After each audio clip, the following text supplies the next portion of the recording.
जय श्री कृष्णा। आप सभी को बांसोथे की ढेरों शुभकामनाएं। शीतला सप्तमी, शीतला अष्टमी, शीतला पूजन की ढेरों शुभकामनाएं।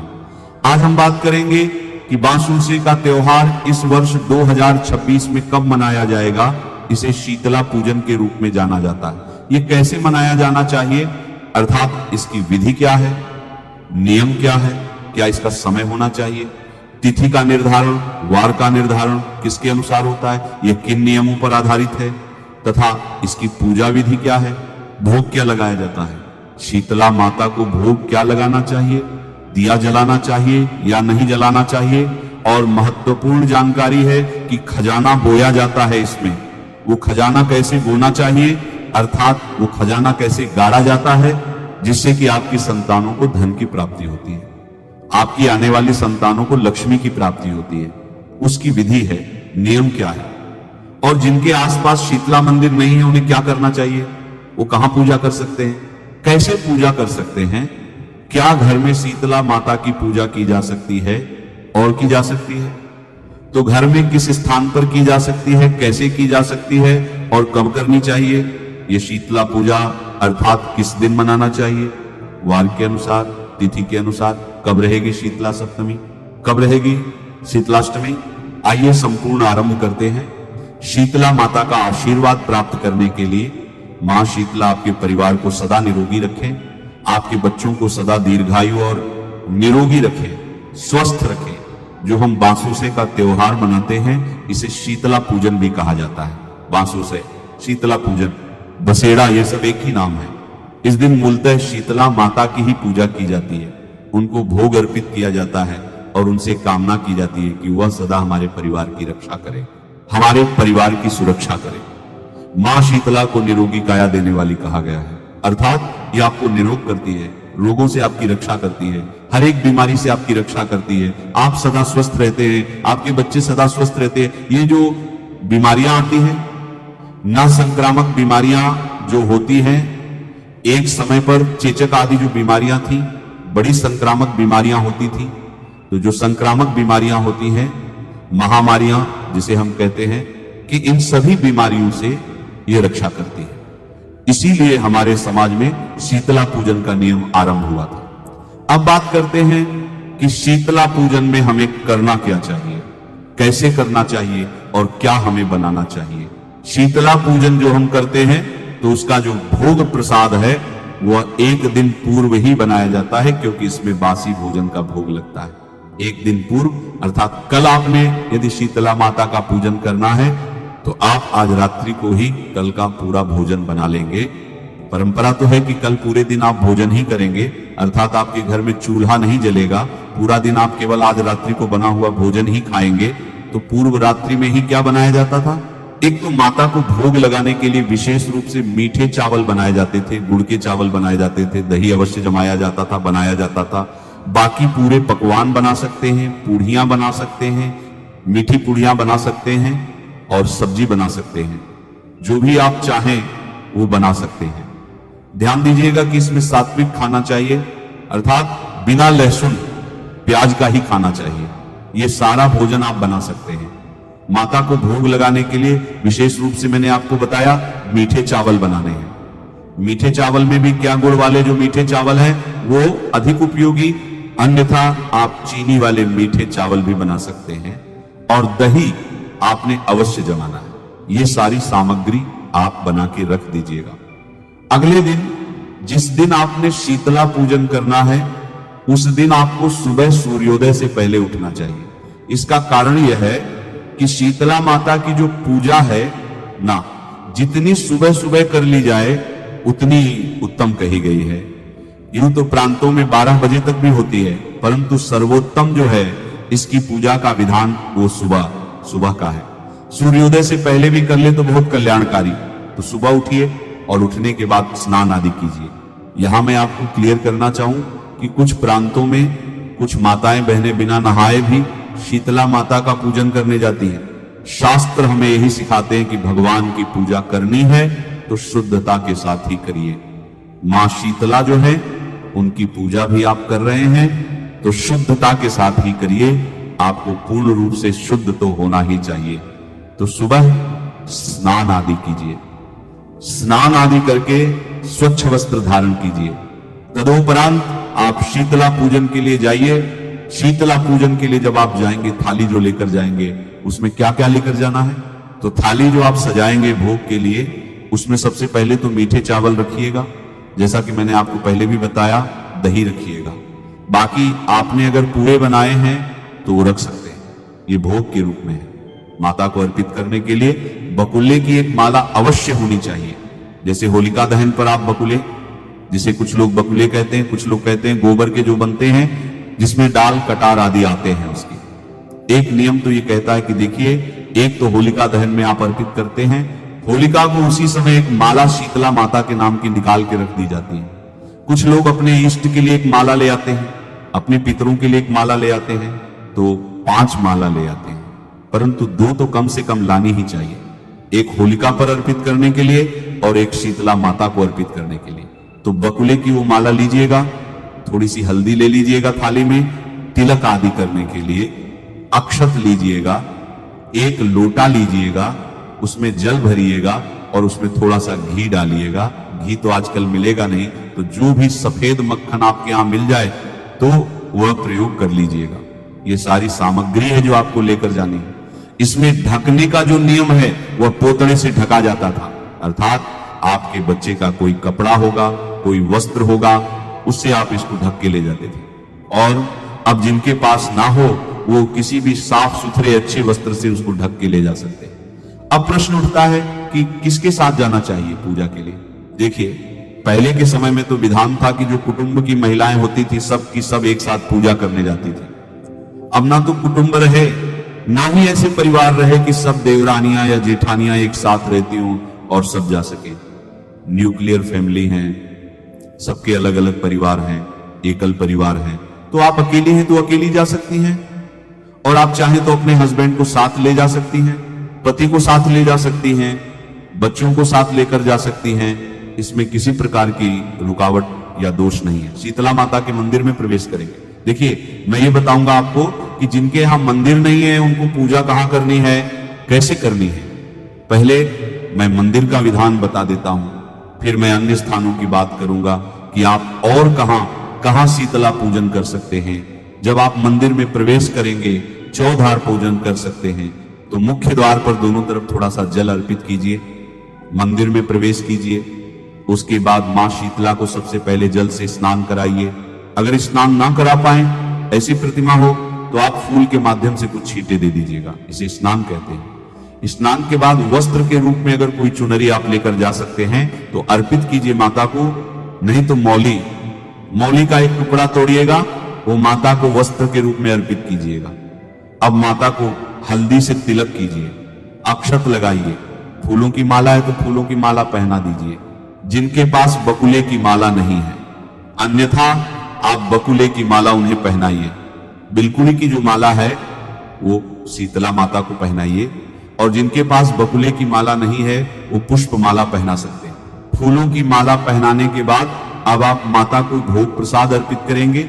जो भी भोग आपने बनाया है, जो हमने आपको बताया भी था आरंभ में, मीठे चावल, दही, इसका प्रमुख रूप से भोग लगाइए, माता को भोग अर्पित कीजिए।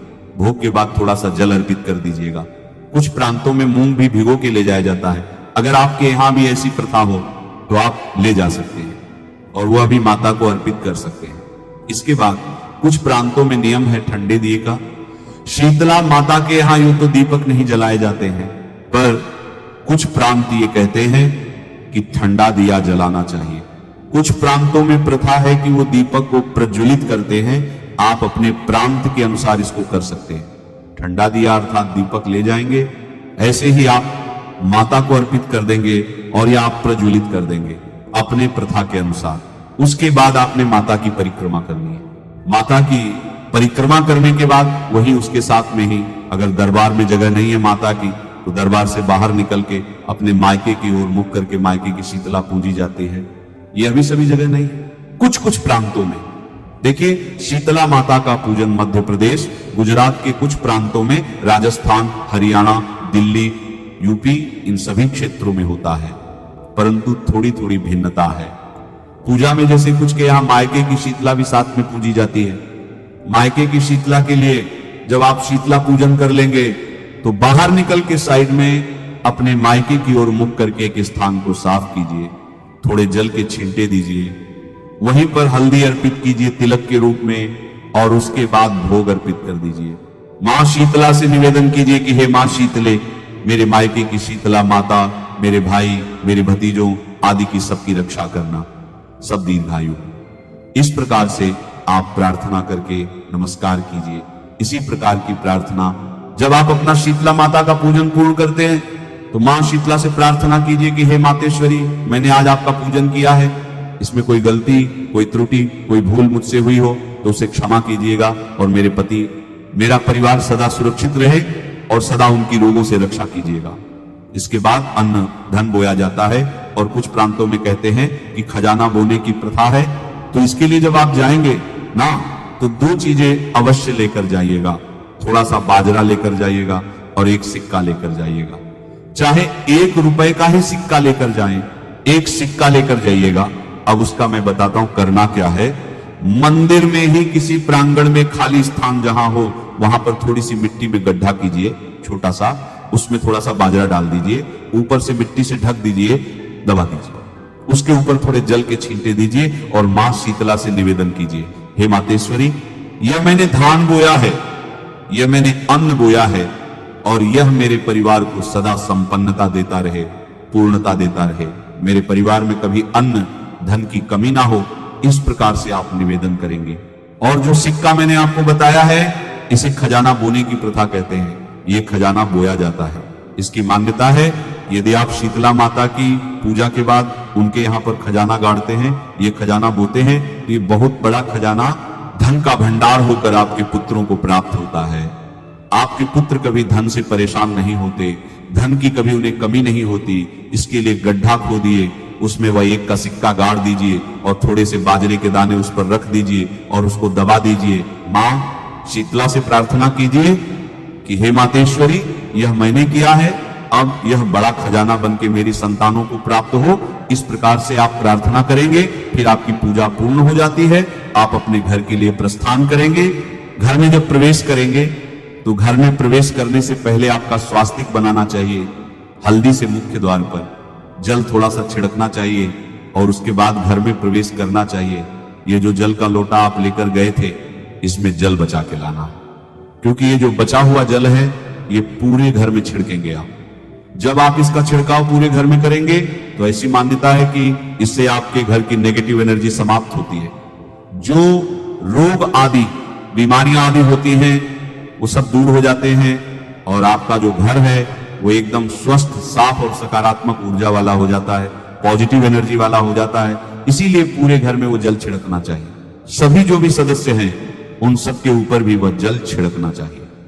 अब मैं आपको बताता हूं, जिनके यहां मंदिर नहीं है शीतला माता का, तो वह कहां पूजा करेंगे, कैसे शीतला पूजन करेंगे। तो नियम कहता है कि जिनके यहां शीतला माता का पूजन ना हो वो उस स्थान पर पूजन कर सकते हैं जहां पर उन्होंने होली का दहन किया था। आपने कहीं होली की पूजा की होगी, उस स्थान पर आप मां शीतला का पूजन करेंगे। उस स्थान पर जाइए, जल के छींटे दीजिए, उसके बाद वहां 2 पत्थर रख लीजिए, उन पर जल अर्पित कीजिए, फिर तिलक लगाइए, माला जो है बकुले की उसी को अर्पित कीजिए और ठंडा दीपक वहां रख दीजिए, भोग प्रसाद अर्पित कर दीजिए और शीतला माता से निवेदन कीजिए कि हे मातेश्वरी, मैंने इसी स्थान को आपका स्थान माना है और इसी पत्थर में आपका स्वरूप माना है। आप मेरी इस पूजा को स्वीकार करें और मेरे परिवार की सदा रक्षा करें। इस प्रकार से आप इस शीतला पूजन को उस स्थान पर कर सकते हैं जहां आपने होली का दहन किया था। बहुत सारे ऐसे भी प्रांत होंगे जहां होली का दहन हुआ ही नहीं होगा। अब वो समय नहीं है कि हर स्थान पर होली का दहन होगा ही होगा, इसकी कोई गारंटी नहीं। बहुत सी ऐसी सोसाइटीज भी है जहां होली का दहन नहीं होता है। तो अब आप अगर ऐसे स्थान पर रहते हैं तो आप कहां करेंगे, कैसे करेंगे शीतला पूजन? या बहुत से दर्शक हमारे जो विदेशों में हैं वो कहां करेंगे शीतला पूजन?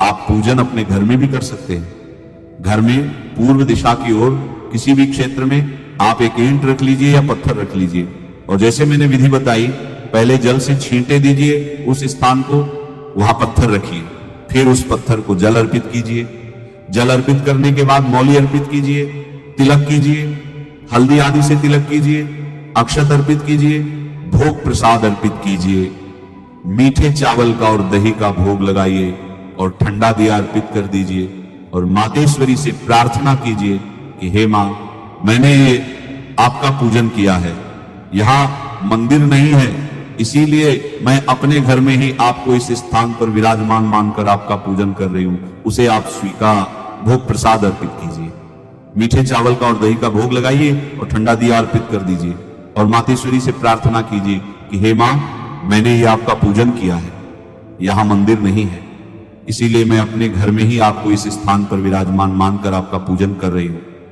उसे आप स्वीकार करें और मेरे परिवार की सदा रोगों से रक्षा करें, सदा सुरक्षित रखें, हमारा परिवार सदा स्वस्थ रहे। इस प्रकार से मातेश्वरी की प्रार्थना कर लीजिएगा और ये पूजन आप अपने घर में भी कर सकते हैं। ये वो स्थान है, इससे ज्यादा सुलभ तो कुछ हो नहीं सकता। जब आपको घर में ही पूजा करने की अनुमति है तो उसके बाद जो बाकी विधि मैंने बताई है वैसे वैसे ही सारी विधियां आप कर सकते हैं। अब प्रश्न उठता है कि शीतला पूजन 2026 में करना कब है, अर्थात शीतला सप्तमी, अष्टमी कब है और कब कर सकते हैं। शीतला पूजन का जो नियम बना है ना, इसकी भिन्न भिन्न प्रथाएं हैं। कुछ लोग होली के बाद पहले सोमवार को करते हैं, कुछ लोग होली के बाद आने वाले पहले गुरुवार को करते हैं, कुछ लोग पहले मंगलवार को करते हैं। बहुत सारे लोग जो हैं वो सप्तमी, चैत्र मास की कृष्ण पक्ष की सप्तमी, जिसे शीतला सप्तमी कहते हैं, उस दिन करते हैं। और बहुत सारे लोग अष्टमी अर्थात चैत्र मास की कृष्ण पक्ष की अष्टमी, होली के बाद आने वाली अष्टमी को भी करते हैं, इसे शीतलाष्टमी कहते हैं। मैं बताता हूं कि ये सब कब होने जा रहा है। जो सोमवार को करते हैं तो पहला सोमवार होली के बाद जो आ रहा है वह रहेगा 9 तारीख को, पहला सोमवार है, शीतला सोमवार कहते हैं। इस दिन आप शीतला पूजन कर सकते हैं, 10 तारीख को शीतला पूजन कर सकते हैं, क्योंकि इस दिन शीतला सप्तमी है। इस दिन चैत्र मास के कृष्ण पक्ष की सप्तमी है, होली के बाद आने वाली। इस दिन आप शीतला पूजन कर सकते हैं और 11 तारीख को इस दिन रहेगी शीतला अष्टमी। तो शीतला अष्टमी के दिन आप अगर अष्टमी करते हैं तो शीतला माता का पूजन इस दिन भी कर सकते हैं। अगर आपके यहां गुरुवार को होता है तो आप 5 तारीख को कर सकते हैं। इस प्रकार से शीतला पूजन का नियम है। मां शीतला सब पर कृपा करें। जय शीतला माता। नमः शिवाय। श्री महालक्ष्मी।